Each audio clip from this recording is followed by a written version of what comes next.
Welcome to StoryVerse, where stories speak and you learn English naturally. Chapter 1. The Letter That Changed Everything. The streets of London were unusually still that evening. A light drizzle clung to the lamps as Holmes and I returned from one of our rare walks. The fire in our sitting room was just beginning to warm the air when Mrs. Hudson announced that someone had come to see Holmes, but had left abruptly. I glanced at Holmes. Curious. He said nothing, only picked up an object from the side table with a curious look. It was a pipe, well worn, but valuable. Holmes turned it in his fingers, his eyes narrowing. "Abandoned property rarely speaks," I said, half joking. Holmes smiled faintly. "This pipe speaks volumes, Watson. A man leaves behind something so dear only in great distress. See here, the teeth marks are deep, almost desperate. The bowl is still warm." He waited, grew nervous, and left. But he'll return. Desperation always circles back. Barely a few moments passed before a knock came again. As if summoned by Holmes's deduction, the man reappeared, anxious, eyes darting, breath unsteady. Holmes stood calmly. "Mr. Grant Munro, I presume?" The man stopped mid-step, astonished. "Yes, but how?" Holmes gestured lightly toward the man's hat. "Your name is sewn into the inner lining. Please come in." Munro settled uneasily into the chair opposite us. His hands trembled slightly, clasping and unclasping each other. There was something deeply unsettled in him, something that pressed against his pride and begged to be released. I don't know where else to turn," he began. "My wife, Effie, she's changed." Holmes leaned forward. "Changed? In what way?" "At first it was small things. She grew quiet, distant. Then, 6 weeks ago, she asked me for £100. She never asked for money before, not like that. When I asked why, she wouldn't say, just that it was urgent." He paused, eyes clouding. "Effie came from America. She lost her husband and child there. Yellow fever, she said. She moved to England, inherited a bit of money, and we married. For years, we were happy. Truly. But now," he swallowed, his voice lowering to a whisper, "there's a cottage near our home in Norbury. She goes there, alone. I followed her once. I saw her in the window, with someone else. A face, a yellow face." "Yellow?" Holmes asked, his brow raised. Munro nodded. "Strange, unnatural, almost haunting. When I confronted her, she said it was nothing, that I should trust her." He looked down, ashamed. "But I can't rest. I feel as if I'm being shut out of a truth that could destroy everything." The room fell silent. Only the faint ticking of the clock filled the air. Holmes stood and walked to the window, staring into the London night. "I believe you've done right to come," he said at last. "We'll go to Norbury tomorrow. There is a truth behind your wife's eyes, and it is time we uncovered it." Munro exhaled shakily, as if the weight of weeks had slightly lifted. And I, sitting beside the quiet fire, couldn't help but wonder, what secret did that strange cottage hold? And why did the word yellow seem to tighten something in Holmes's jaw? A case was unfolding, not merely of mystery, but of hidden pasts and hearts on the verge of breaking. Chapter 2.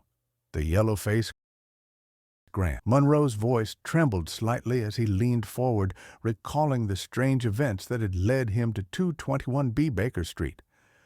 "It wasn't just a face, Mr. Holmes. It was unnatural, yellow, as if painted or hidden beneath something."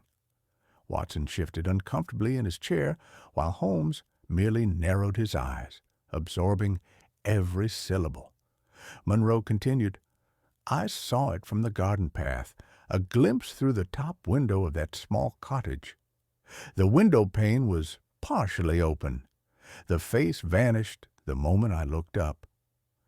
Driven by curiosity and something deeper, perhaps fear, Monroe had approached the cottage the next morning. He knocked firmly. A tall woman opened the door with cold, unreadable eyes and spoke with sharp finality. "There's no one here for you. Go away." She slammed the door before he could reply. That night, lying awake beside his wife, Monroe noticed the bed was empty. He waited, heart pounding, until he heard soft footsteps return an hour later.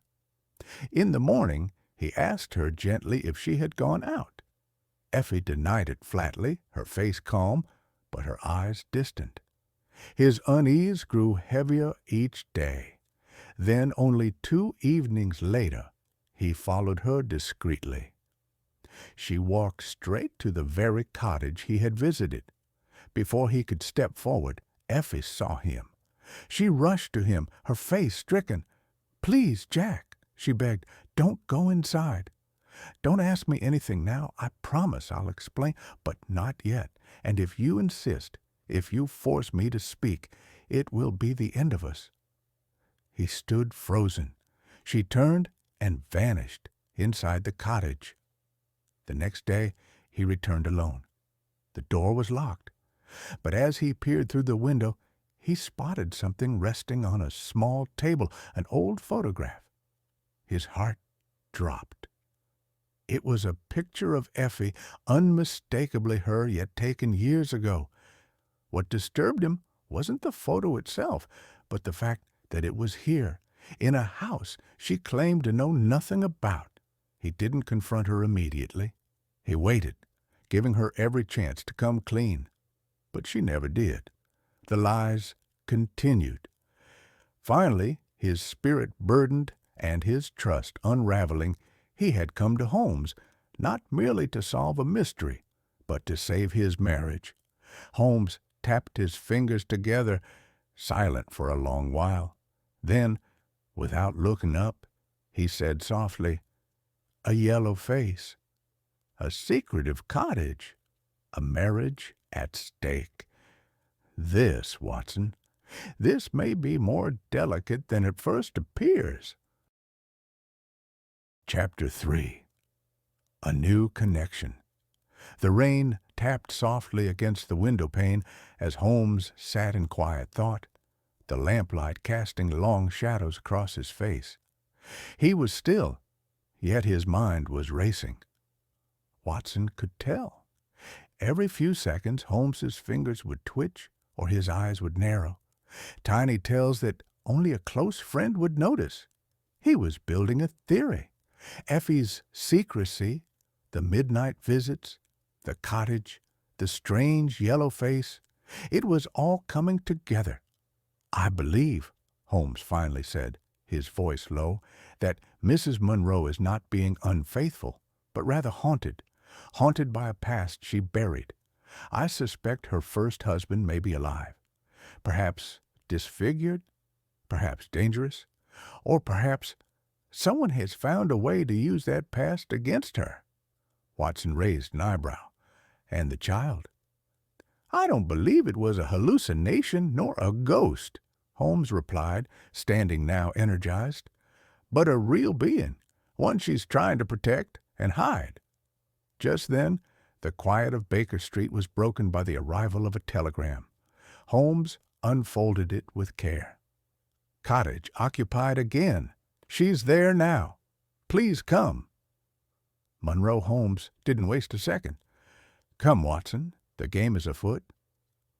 Within the hour, they were aboard the late train to Norbury, the night pressing against the windows like a dark secret. Watson watched Holmes across the dim compartment. He had rarely seen his friend so stirred, not with excitement, but with something closer to sorrow. They arrived under a sky heavy with stars and silence. Monroe met them near the edge of the woods, torch in hand. His face was pale, his voice strained. She's inside with the child." Holmes nodded. They approached the small cottage, its windows dark, its presence quiet, almost breathless. Effie appeared at the doorway, her expression one of deep fear. "Please," she whispered, "don't go in. I promise I will tell you everything soon." But it was too late. Holmes gently stepped past her and entered. Watson followed. In the corner of the small room sat a little figure, a child, a girl, no older than 5 or 6. Her head was tilted down, and she wore a strange yellow mask, crudely made, covering her face. Holmes knelt down. "Hello, little one," he said gently, and with care he removed the mask. What they saw was no monster, no disfigurement, no terror, just a beautiful, healthy little girl with rich brown skin and wide, wondering eyes. Watson turned to Effie, whose face was streaked with silent tears. "My child," she whispered, "from my first marriage. Her father was a black man. He died in America. I told Grant she had died too. But she didn't. I couldn't bear to leave her, so I brought her here, secretly, when I thought it was safe. I was terrified of what people might say, what my husband might think." Monroe stood silent, taking it all in. Effie continued, her voice trembling. "I wore shame like a second skin, not for her, but for what society would say. And I feared losing Grant more than anything." The room held its breath. Then Monroe stepped forward, slowly. He knelt beside the child and looked into her eyes. "She's beautiful," he said softly, "and I'm proud to be her father, if you'll let me." Effie broke down then, falling into his arms. The child leaned into them both, silent but safe. Watson felt a lump in his throat, and even Holmes, so often distant and composed, looked away for a brief second. Outside, the wind carried away the last of the night's secrets. Inside, love had spoken louder than fear. And in that quiet cottage in Norbury, a family was born anew. Chapter 4. A Deeper Reflection. The night air was cool and still as Holmes and I walked away from the small cottage in Norbury. The flickering light from the windows behind us faded, leaving only the faint sound of laughter, innocent, warm, and full of something that had been missing all along. Peace. Holmes remained silent for some time, his eyes fixed ahead, but I knew his mind was turning, as it always did after a case was closed. "Watson," he finally said, his voice calm and almost distant, "it's a peculiar thing, the human heart, far more complex than any cipher or disguise." I looked at him, unsure if he expected a response. He didn't wait for one. "We often believe people deceive out of malice," he continued, "but sometimes it is fear or love or guilt that binds them in silence. Mrs. Monroe, Effie, was not protecting a secret. She was protecting a part of herself she thought unlovable." He paused and lit his pipe, the smoke curling like thoughts too heavy to speak aloud. I followed logic, as I always do. I traced patterns, clues, facts. But in the end, it was not deduction that mattered, it was understanding. His gaze shifted toward the cottage, where the silhouette of the reunited family was barely visible. That child wore a mask to protect her mother's truth, and now the mask is gone, and love remains.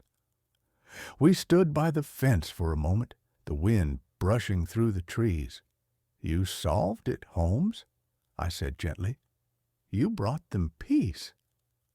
He looked at me, and in the quiet glimmer of his eye I saw something rare, something tender. "Perhaps," he said, "but not everything must be solved, Watson. Some things simply need to be seen and accepted. We began our walk back to the station. The lanterns in the distance guided our way, but for once Holmes wasn't in a hurry. That night, the great detective did not rush toward the next mystery. He lingered just a little, letting the peace of a small truth warm even his calculating heart.